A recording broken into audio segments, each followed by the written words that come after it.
નમસ્કાર વિદ્યાર્થી મિત્રો. ધોરણ 12 બાયોલોજી ચેપ્ટર 1 સજીવોમાં પ્રજનન. તો વિદ્યાર્થી મિત્રો, આગળ આપણે જોયું કે સજીવોમાં પ્રજનન મુખ્ય કેટલી પદ્ધતિઓ હોય, પ્રજનનની લાક્ષણિકતાઓ શું વગેરે. તો હવે આપણે આગળ ચર્ચા કરીશું અલિંગી પ્રજનન. તો અલિંગી પ્રજનન વિશે વિસ્તૃત માહિતી આપણે હવે જોઈએ. તો અલિંગી પ્રજનન જે છે તેના પ્રકાર કેટલા હોય, તે કેવા સજીવોમાં જોવા મળે વગેરે. તો પહેલાં અહીંયા હવે આપણે જોઈએ કે આ પ્રકારની પદ્ધતિમાં એક જ પિતૃ દ્વારા સંતતિનું સર્જન થશે.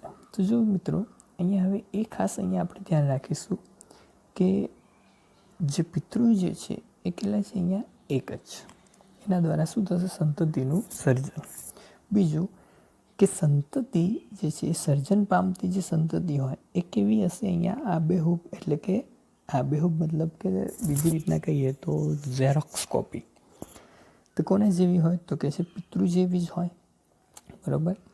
ચલો, આ સિવાય બીજું કે આ જે સંતતિ જે છે એ જનીનિક રીતે અને બાહ્યકાર રીતે સંતતિને સમાન હોય, જેને આપણે જનનિક પ્રતિકૃતિ અથવા તો ક્લોન પણ કહી શકીશું.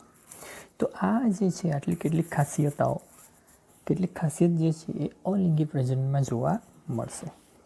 હવે અહીંયા જોઈએ ફોર એક્ઝામ્પલ કે કેવા સજીવોમાં તે જોવા મળશે તે. તો જો અહીંયા કે પ્રત્યેક એક કોષી સજીવ જેવા કે મોનેરા છે, પ્રોટિસ્ટા છે વગેરે, તે બધામાં આ પદ્ધતિ કેવી છે, સામાન્ય.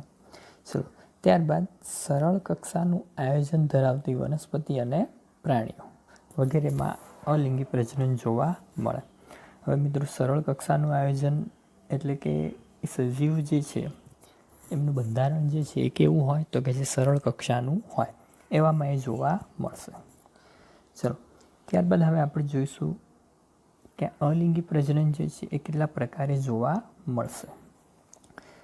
તો જો મિત્રો, અલિંગી પ્રજનન જે છે એ મુખ્યત્વે 6 પ્રકારે જોવા મળશે. પહેલો પ્રકાર છે વિભાજન, જેને આપણે ફિઝન પણ કહી શકીશું. ચલો, બીજો પ્રકાર જે છે બીજાણુ સર્જન. ત્રીજો પ્રકાર છે કલિકા સર્જન. ચોથો અવખંડન. પાંચમું સંજીવન શક્તિ. અને છઠ્ઠું છે વાનસ્પતિક પ્રસર્જન અથવા તો વાનસ્પતિક પ્રજનન. તો મિત્રો, વાનસ્પતિક પ્રસર્જન અથવા તો વાનસ્પતિક પ્રજનન.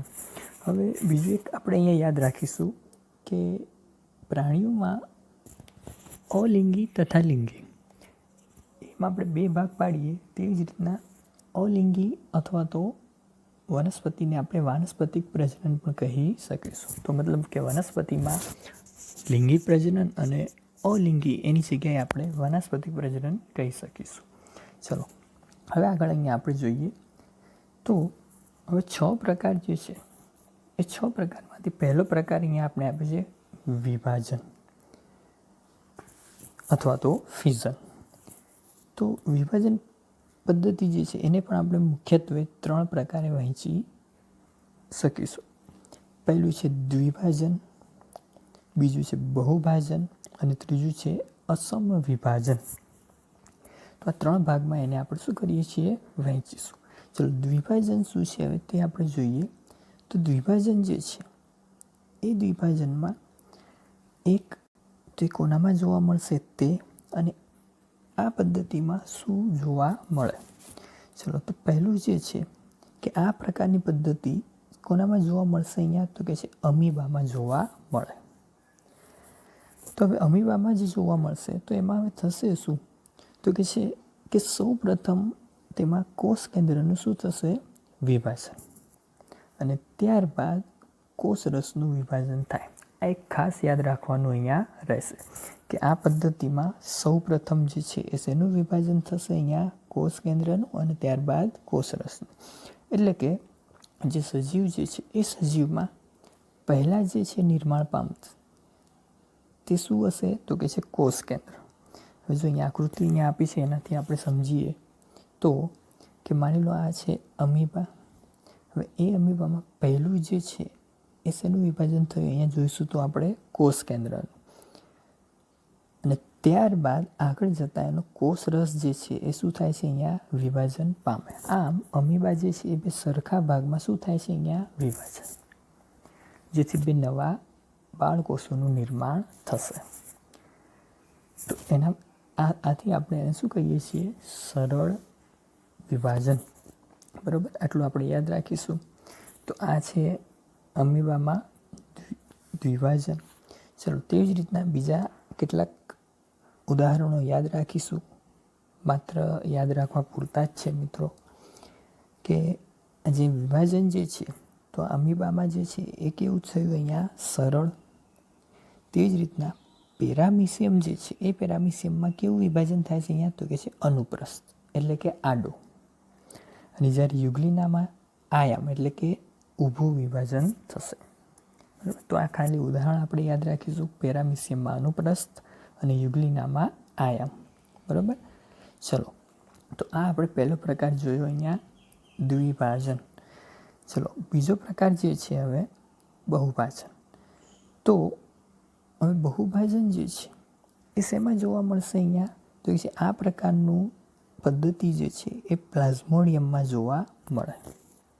બરાબર, તો પ્લાઝ્મોડિયમમાં હવે શું થશે તો આમાં પણ કંઈક વિભાજન જેવું જ છે. તો એમાં સૌપ્રથમ જે છે એ કોષ કેન્દ્રનું શું થશે વિભાજન. પણ અહીંયા હવે જોઈશું તો એ કોષ કેન્દ્રનું વિભાજન જે છે એ કેવું થશે અહીંયા વારંવાર, એટલે કે જ્યારે કોષ કેન્દ્ર વિભાજન પામે એ વિભાજન પામ્યા બાદ કોષ રસનું વિભાજન પામતું નથી. હવે કોષ રસનું વિભાજન નથી પામતું પણ કોષ કેન્દ્રનું વિભાજન પામ્યા રાખશે. આમ એક સ્થિતિ એવી આવશે કે જેમાં મોટી સંખ્યામાં શું ઉત્પન્ન થશે અહીંયા તો કે છે કોષ કેન્દ્રો, એટલે કે મોટી સંખ્યામાં કોષ કેન્દ્રનું શું થયું નિર્માણ.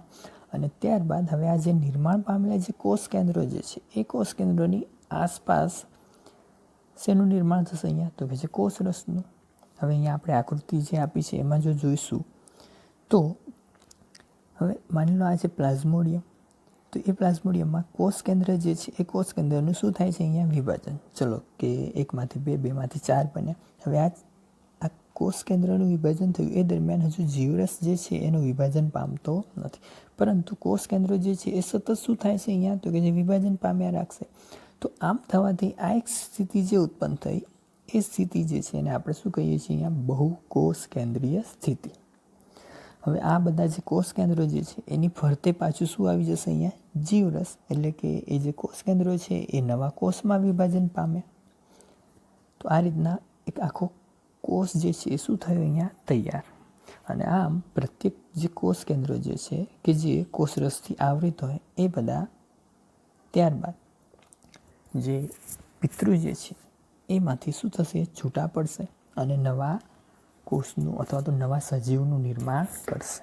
બરાબર, તો પ્લાઝ્મોડિયમમાં કંઈક આવી રીતના કઈ ક્રિયા થતી જોવા મળે છે અહીંયા તો કે છે બહુભાજન. ચલો હવે આપણે જોઈશું એનો ત્રીજો પ્રકાર જેને આપણે કહીશું અસમવિભાજન. તો અસમવિભાજન જે છે એમાં શું હોય અહીંયા તો કે છે આમાં પણ કોષ જે છે એ કોષનું શું થાય છે અહીંયા વિભાજન થશે, પણ એ વિભાજન કેવું હોય તો કે છે અસમ, એટલે કે સરખું હોતું નથી. કોઈ પણ જગ્યાએથી એનું શું થઈ શકે વિભાજન. હવે ઉદાહરણ જે આપણે અહીંયા આપી છે કે ઈસ્ટ. હવે અહીં આકૃતિમાં આપણે જોઈશું તો માની લો આ છે ઈસ્ટનો કોષ. હવે સમભાજન હોય તો માની લો કે ચલો કોઈ એક આ કોષ હોય તો એમાં મધ્ય ધરીથી શું થાય આમ વિભાજન, પણ અહીંયા કંઈક એવું થતું નથી. અહીંયા શું થાય છે અહીંયા જુઓ તો કે જે માની લો આ કોષ છે તો એનું કોઈ પણ જગ્યાએથી શું થાય આ રીતના વિભાજન, એટલે કે સરખું વિભાજન થતું નથી. તો એને આપણે શું કહીએ છીએ અહીંયા અસમવિભાજન. તો એમાં ઉદાહરણ આપણે યાદ રાખીશું ઈસ્ટ આગળ પણ આપણે ક્યાંક બીજા ઉદાહરણોમાં જોવા મળશે. ચલો તો આ જે છે પહેલો પ્રકાર આપણે અહીંયા જોયો. ચલો બીજો પ્રકાર આપણે જોઈશું અલિંગી પ્રજનનનો જે છે બીજાણુ સર્જન. ચલો તો બીજાણુ સર્જન જે છે એમાં હવે શેનું નિર્માણ થશે અહીંયા તો કે છે બીજાણુઓનું. બરાબર, ચલો ચલો શું છે હવે તે જોઈએ આપણે કે પ્રતિકૂળ સંજોગો કેવા હશે અહીંયા મિત્રો? પ્રતિકૂળ. તો એવા સંજોગોમાં બીજાણું નિર્માણ થશે. ફોર એક્ઝામ્પલ એક ઉદાહરણ અહીંયા આપ્યું છે કે માની લો અમીબા છે. તો અમીબા જેવા સજીવો જે છે એમાં પ્રતિકૂળ સંજોગોમાં આવે શું કરશે અહીંયા? તો કે જે પોતાના ખોટા પગો જે છે એને સંકોચી અને કેવો આકાર ધારણ કરશે અહીંયા? તો કે જે ગોળ. હવે ગોળ આકાર ધારણ કરશે પ્લસ એની આજુબાજુએ શું કરી દેશે અહીંયા? તો કે જે મજબૂત રક્ષણાત્મક ત્રિસ્તરીય કવચનું સર્જન કરશે.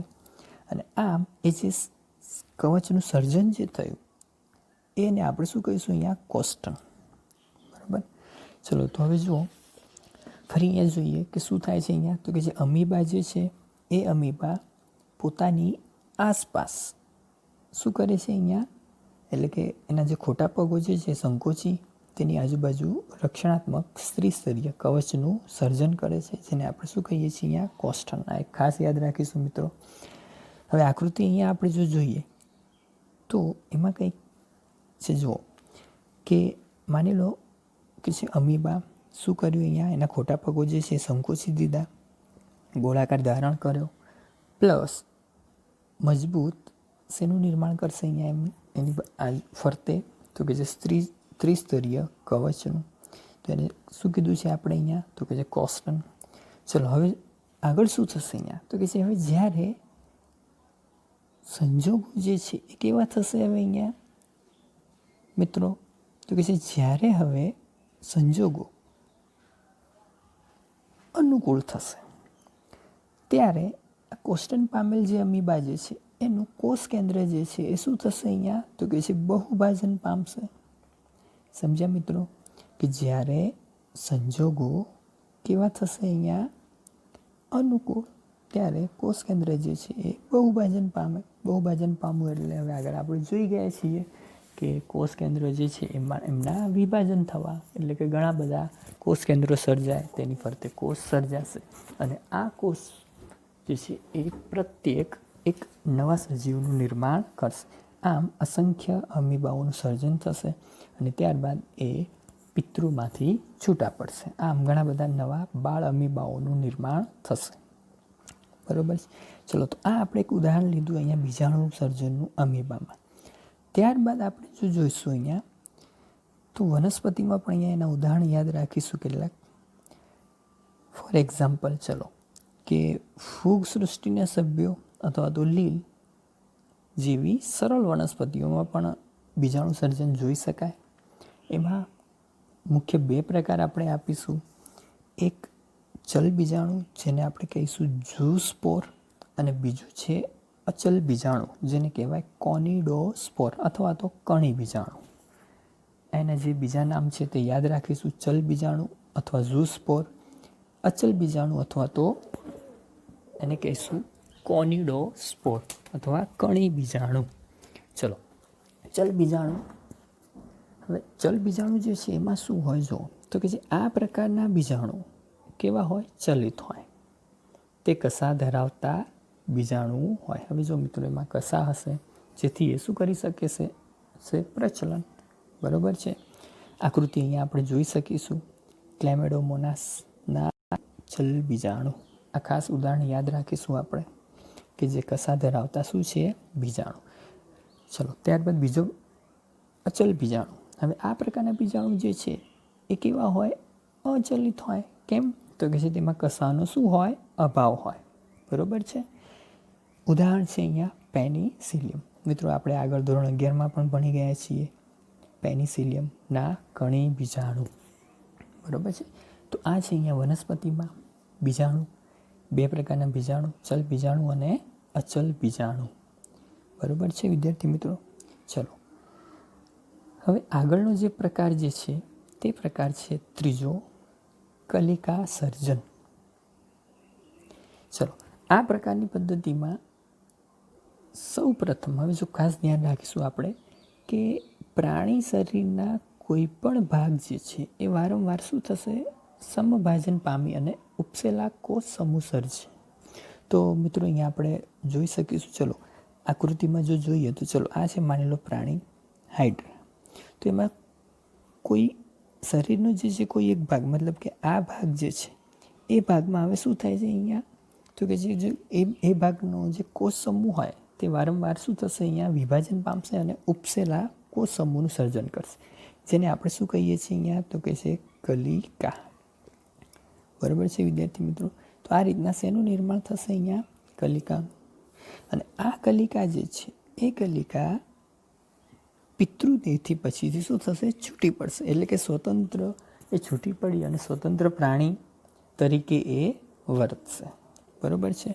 ચલો, તો આ જે આપણે ઉદાહરણ જે જોઈએ છીએ અહીંયા, તો તે બાહ્ય કલિકા સર્જનનું ઉદાહરણ છે, જે શેનામાં જોવા મળશે અહીંયા, તો કે છે હાઇડ્રા. તો એમાં શું હોય અહીંયા, તો કે છે આ પ્રકારની પદ્ધતિ જે છે, જે બાહ્ય કલિકા સર્જન જેને આપણે કહીએ, તેમાં કલિકા જે છે એ શરીરની બહારની બાજુ સર્જાશે.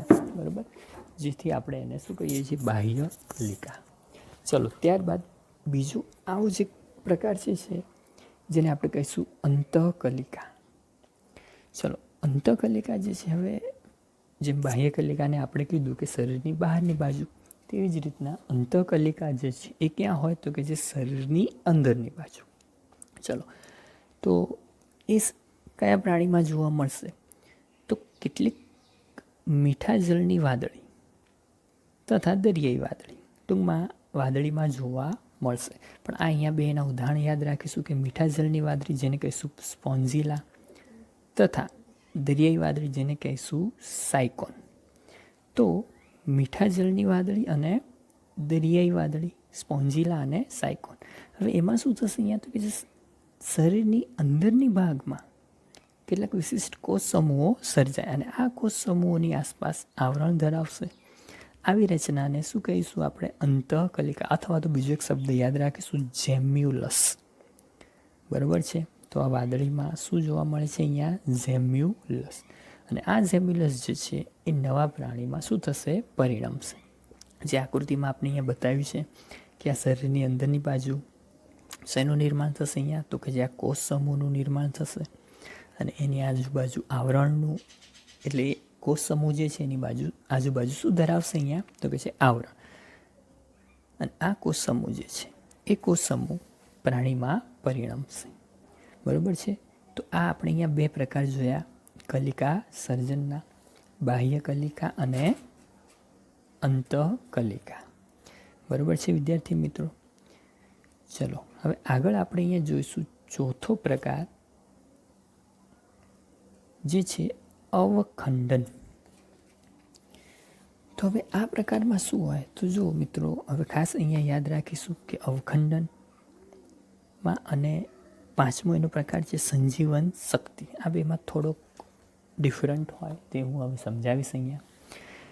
ચલો, પેલું આપણે જોઈએ અવખંડન. તો અવખંડન જે છે, આ પ્રકારની પદ્ધતિમાં સજીવનો દેહ 2 થી 3 ભાગમાં વિભાજિત થશે. આ એક ખાસ યાદ રાખીશું, 2 થી 3. તો સજીવનો દેહ જે છે એ 2 થી 3 ભાગમાં વિભાજિત થશે અને આ ભાગમાંથી નવા પ્રાણી અથવા તો સજીવનું શું થશે, વિકાસ. તો વિદ્યાર્થી મિત્રો માની લો, ચલો ફોર એક્ઝામ્પલ અહીંયા હું એક ઉદાહરણ તમને આપું કે માની લો આ છે કોઈ એક સજીવ. હવે આ સજીવનો દેહ 2 થી 3 ભાગમાં શું થયો, વિભાજિત. અને આ હવે જે વિભાજિત થશે એ વિભાજિત પામેલ સમૂહ, માની લો એક આ ભાગ જે છે તે, પછી આ બીજો ભાગ, આ ત્રીજો ભાગ. હવે આ પ્રત્યેક ભાગ જે છે એ શું થશે, હવે આખા એક નવા સજીવોમાં શું થશે, આ બધા જ ભાગો નિર્માણ. બરાબર છે. એટલે કે એનામાંથી નવા સજીવનું શું થાય, વિકાસ, જેને આપણે શું કહીએ છીએ અહીંયા અવખંડન. ફોર એક્ઝામ્પલ એના ઉદાહરણ જો આપણે જોઈશું તો ચલો, પ્રાણીમાં ઉદાહરણ છે પ્લેનેરિયા, હાઇડ્રા. હવે અહીંયા આકૃતિ તમને આપી છે પ્લેનેરિયામાં, તો એમાં પણ એવું છે જુઓ કે દેહ જે છે એ 3 ભાગમાં વિભાજિત થશે અને પ્રત્યેક ભાગ જે છે એ નવા સજીવમાં પરિણમે. ચલો, વનસ્પતિમાં એના ઉદાહરણ છે અહીંયા સ્પાયરોગાયરા લીલ. બરાબર છે વિદ્યાર્થી મિત્રો.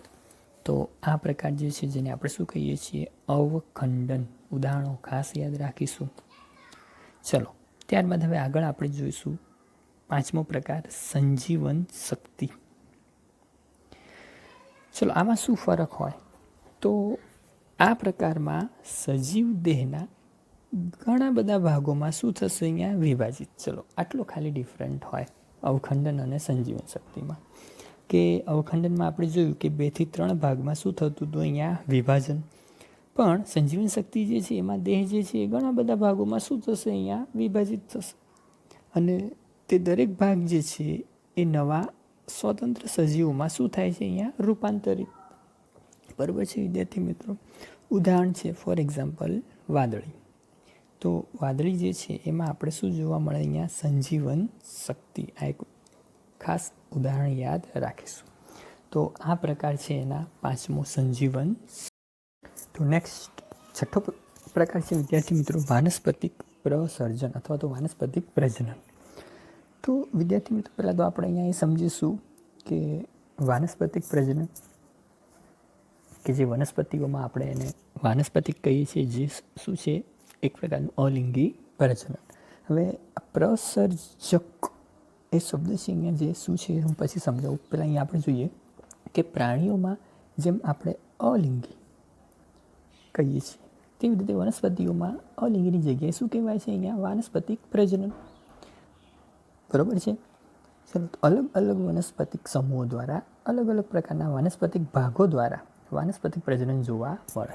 તો આ એક હવે શું છે એ યાદ રાખીશું કે માની લો અલગ અલગ પ્રકારની વનસ્પતિઓ છે. એ વનસ્પતિઓના અલગ અલગ ભાગો દ્વારા શું જોવા મળશે અહીંયા વાનસ્પતિક પ્રજનન. અને આ જે ભાગ જે છે એ બધા ભાગોને આપણે શું કહીએ છીએ અહીંયા વાનસ્પતિક પ્રસર્જકો.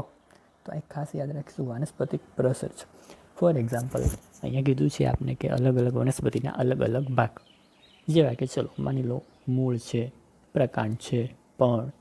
તો આમ જુદા જુદા ભાગ જે છે એ પણ શેમાં હોય અહીંયા તો કે છે પ્રજનનમાં ઇન્ક્લુડ થશે. અને એ બધા જ ભાગ જે છે પ્રત્યેક એને આપણે પ્રસર્જક કહીએ છીએ, કેમ કે એનામાંથી જ નવા છોડ અથવા તો નવી વનસ્પતિનું શું થશે નિર્માણ. બરાબર છે. ચલો તો હવે આ જે પ્રસર્જકો જે છે એને અહીંયા કીધું છે કે ફોર એક્ઝામ્પલ માની લો ભૂસ્તારિકા, ગાંઠામૂળી, અધોભૂસ્તારી, ભૂસ્તારી અને ગ્રંથિલ અથવા કંદ વગેરે. આ બધા જે છે એ શું છે અહીંયા પ્રસર્જકો. બરાબર છે વિદ્યાર્થી મિત્રો. ચલો હવે પહેલું અહીંયા આપણે અહીંયા જોઈશું ભૂસ્તારિકા. બરાબર છે. ચલો તો ભૂસ્તારિકા અહીંયા બીજું પણ એક યાદ રાખવાનું છે ટેરર ઓફ બેંગાલ અથવા તો જળાશયોમાં સાપ. તો શું છે અહીંયા હવે ભૂસ્તારિકા અથવા તો ટેરર ઓફ બેંગોલ એક શું છે તે અહીંયા સમજીએ. પહેલાં તો આપણે અહીંયા એ જોઈશું કે આ જે ભૂસ્તારિકા જે છે એ ક્યાં જોવા મળશે અહીંયા શેનામાં જોવા મળતી રચના છે અહીંયા તો કે છે જળકુંભી. હવે આ એક વનસ્પતિ છે અહીંયા જળકુંભી કે જે પાણીમાં ખૂબ જ ઝડપથી ફેલાતું શું છે અહીંયા નિંદામણ. નિંદામણ શા માટે કીધું કેમ કે આ જે વનસ્પતિ જે છે એ કેવી છે અહીંયા એક પ્રકારનું નિંદામણ. બરાબર છે. અને તેનું પણ વાનસ્પતિક પ્રસર્જન જે છે એ કેવું છે ખૂબ જ ઝડપી. એ ઝડપી પાણીમાં ઝડપી શું થાય છે અહીંયા તો કે છે ફેલાય છે. અને એ ફેલાવાથી એ સમગ્ર જળાશય જે છે એ એનામાં શું થશે આખી સમગ્ર જળાશયમાં પથરાઈ જશે. હવે આમ આખા વિસ્તારમાં પથરાવાથી અહીંયા શું થાય છે અહીંયા તો ફેક્ટ વસ્તુ છે કે જળાશયમાંનું પાણી જે છે એ બધું પાણી કેવું થશે અહીંયા નકામું બીજા સજીવોને રહેવા માટે પણ યોગ્ય હોતું નથી. તો આવી બધી સમસ્યાઓનું શું થાય છે અહીંયા સર્જન. હવે આગળ અહીંયા જોઈએ કે શું કીધું છે આપણે કે ફેલાતું નિંદામણ. બીજું કે તે વનસ્પતિની ગાંઠમાંથી એટલે કે ગાંઠના વિસ્તારમાંથી અસ્થાનિક શેનું નિર્માણ થાય છે અહીંયા કલિકા. અને એ કલિકા જે છે એને આપણે શું કહીએ છીએ અહીંયા ભૂસ્તારિકા. બરાબર છે. અને આમ એ ભૂસ્તારિકા અથવા તો એ કલિકા જે છે એ કલિકાઓ સતત નિર્માણ પામતી જશે અને વનસ્પતિ જે છે એ આખી જળાશયોમાં શું થશે પથરાતી જશે. હવે મિત્રો આનાથી થશે શું તે આપણે જોઈએ કે આમ આ વનસ્પતિ ફેલાવાથી એક તો પાણીમાંનું ઓટું જે છે એ શું થશે અહીંયા દૂર થશે. કેમ કે વનસ્પતિ જે છે પાણીમાંનું ઓટું જે છે એ શું કરી લેશે ગ્રહણ કરશે, જેથી પાણીમાં ઓટુંની શું થશે અછત. તો આના કારણે પાણીમાંની જે માછલીઓ જે છે એ માછલીઓ શું થશે જળાશયમાંથી નાશ પામશે, જેથી એને શું કીધું છે અહીંયા જળાશયનો જળાશયમાંનો સાપ, બરાબર છે વિદ્યાર્થી મિત્રો, અથવા તો ટેરર ઓફ બેંગોલ. તો આ એક પ્રશ્ન, સારો એવો પ્રશ્ન છે, સમજાવો ટેરર ઓફ બેંગોલ અથવા તો જળાશયમાંનો સાપ. તો તે કોને રિલેટેડ છે? અહીંયા જળકુંભી. ચલો, ત્યારબાદ બીજું અહીંયા જે છે ગાંઠામૂળી. તો ગાંઠામૂળી જે છે એ આપણે આદુ, હળદર, કેળ વગેરેમાં જોવા મળશે. તો આમાં શું હોય તે જોઈએ કે આદુ અને હળદરમાં પ્રકાંડમાં જમીનની અંદર, એટલે કે જમીનની અંદરની સપાટીને સમાંતર વૃદ્ધિ પામે. હવે મિત્રો આપણે ખ્યાલ છે કે આદુ જે છે એ શું છે? એક પ્રકારનું ભૂમિગત પ્રકાંડ. તો એ શું થશે? હવે અહીંયા જમીનની અંદર વૃદ્ધિ પામશે અને એના ઉપર આવેલી જે ગાંઠો હોય તે ગાંઠ અથવા તો આંતરગાંઠો અથવા તો સલ્કીપણ તથા અસ્થાનિક મૂળ વગેરેમાંથી ઉત્પન્ન થશે, બરાબર છે. અને આમ તેને શું કીધું છે અહીંયા? ગાંઠામૂળી. હવે આ જે છે માની લો, ચલો આ છે માની લો આદુ. હવે એના ઉપર આ શું હોય? આ ગાંઠો હોય, આંતરગાંઠ વગેરે. તો અહીંયા શું થશે? હવે આ આખું જે છે એ જમીનની સપાટીમાં આ રીતના શું વૃદ્ધિ પામશે અને એની જે ગાંઠો છે ત્યાંથી આ રીતના અસ્થાનિક મૂળનું નિર્માણ થશે. હવે આ મૂળ જે છે તે ત્યાં એક નવા જ સમક્ષ ઉપર આ મૂળનું નિર્માણ થયું તો ઉપરની બાજુ શેનું નિર્માણ થશે? આમ પ્રકાંડનું નિર્માણ થશે. તો આ રીતના એનો ફેલાવો થશે, બરાબર છે વિદ્યાર્થીઓ, જેને આપણે શું કહીએ છીએ? ગાંઠામૂળી. ચલો, ત્યારબાદ હવે આપણે જોઈએ ત્રીજું છે એક ઉદાહરણ અહીંયા આપ્યું છે આંખ અથવા તો ગ્રંથિ. શેનામાં? અહીંયા તો કે છે બટેકામાં. તો બટેકામાં હવે કેવું હોય તો કે છે એની સપાટી પર ખાડાઓ હોય, જે ખાડાઓને આપણે શું કહીએ છીએ? અહીંયા આંખ. તો જો વિદ્યાર્થી મિત્રો આકૃતિમાં આપણે અહીંયા જોઈ શકીશું કે એની સપાટીમાં શું છે? આ ખાડાઓ, ખાડા જેવો જે વિસ્તાર છે ત્યાં એ શું હોય? આંખ હોય. અને એ તેની અંદર શું આવેલું હોય? અહીંયા કલિકાઓ હોય, જેને આપણે પ્રકાંડ કલિકા પણ કહીશું. અને તેના વડે એમાં શું જોવા મળે? અહીંયા પ્રજનન જોવા મળે. તેને ગ્રંથિલ પણ કહીશું આપણે, કે યાદ રાખીશું. ચલો, ત્યારબાદ ત્રીજું અહીંયા આપણે જોઈએ ભૂસ્તારી. તો પહેલાં તે શેમાં જોવા મળશે? અહીંયા તો કે છે ઘાસ, બ્રાહ્મી વગેરે વનસ્પતિમાં જોવા મળે. તો હવે આમાં શું હોય કે ઘાસ અને બ્રાહ્મી જેવી વનસ્પતિમાં કક્ષકલિકામાંથી પાતળી, લાંબી આંતરગાંઠો ધરાવતી અને જમીનને સમાંતર વિકસતી શાખાઓ ઉત્પન્ન કરે, જેને આપણે શું કહીએ છીએ? ભૂસ્તારી, બરાબર છે. તો આકૃતિમાં અહીંયા આપણે જોઈ શકીશું કે આ રીતના પાતળી લાંબી શાખાનું શું થાય છે? અહીંયા નિર્માણ. અને આ જે નિર્માણ થયું એ નિર્માણને આપણે ભૂસ્તારી કહીશું. અને આગળ જતાં એ નવા છોડનું શું કરે છે? અહીંયા નિર્માણ, બરાબર છે વિદ્યાર્થી મિત્રો. તો આ જે ચોથો પ્રકાર જે છે તે ભૂસ્તારી. ચલો, હવે પાંચમું આપણે જોઈએ કે પર્ણ દ્વારા પ્રજનન, એટલે કે પર્ણની કિનારી. હવે વિદ્યાર્થી મિત્રો આ પદ્ધતિ જે છે શેનામાં જોવા મળે છે? અહીંયા પાનકુટી. તો આ વનસ્પતિ જે છે એમાં પર્ણની કિનારીએ આવેલી ખાંચોમાંથી અસ્થાનિક કલિકાઓનું શું થાય? નિર્માણ.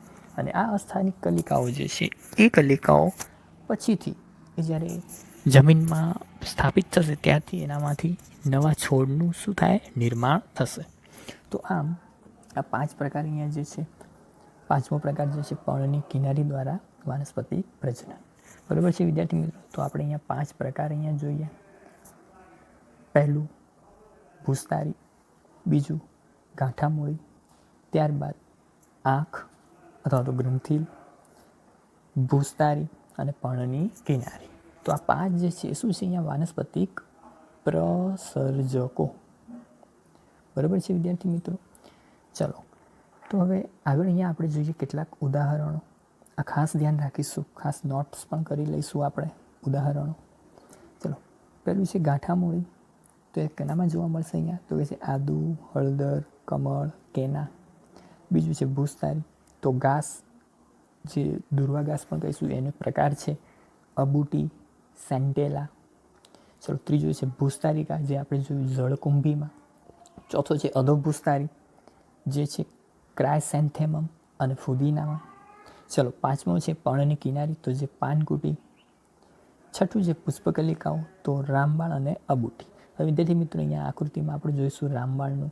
તો એમાં પુષ્પકલિકા જે છે એ વાનસ્પતિક પ્રસર્જક એમાં શું લેશે? અહીંયા ભાગ લેશે. ચલો, 7મો છે કક્ષકલિકાઓ, તે કોનામાં જોવા મળશે? અહીંયા કનકમાં. અને 8મો જે છે પ્રકલિકા, તો લિલિયમ અને ગ્લોબા. તો વિદ્યાર્થી મિત્રો, આ ઉદાહરણો ખાસ આપણે યાદ રાખીશું. વાનસ્પતિક પ્રસર્જક. બસ, તો વિદ્યાર્થી મિત્રો, આ હતું અલિંગી પ્રજનન પ્રાણીઓ અને વનસ્પતિઓમાં. આ બધા ઉદાહરણો જે છે આપણે નોટ્સ કરી લઈશું, તથા એના જે પ્રત્યેક ભાગો જે છે એ ભાગો પણ યાદ રાખીશું. બરાબર છે વિદ્યાર્થી મિત્રો? તો ફરી એકવાર આપણે અહીંયા એના ભાગો જે છે કેટલા હોય તે જોઈ લઈએ. તો ભાગો જે છે એમાં વિભાજન, બીજાણુ સર્જન, કલિકા સર્જન, અવખંડન, સંજીવન શક્તિ અને વાનસ્પતિક પ્રસર્જન. તો પ્રત્યેક ભાગ જે છે તેના ઉદાહરણો તથા તેની રચનાઓ અને એ રચનામાં જે સજીવો ભાગ લે છે તેમાં કેવી રીતના નવા સજીવોનું નિર્માણ થાય તે ખાસ યાદ રાખીશું. બરાબર છે વિદ્યાર્થી મિત્રો? તો ખાસ ફરી એક વખત આ નોટ્સ જે છે એ જોઈ લેવી, તથા બુક્સમાં પણ તે નોટ્સ ઉતારી લેવી. ઠીક છે? હવે આગળ આપણે જોઈશું લિંગી પ્રજનન. એ પણ હવે વિસ્તૃત આપણે નેક્સ્ટ પાર્ટમાં જોઈશું.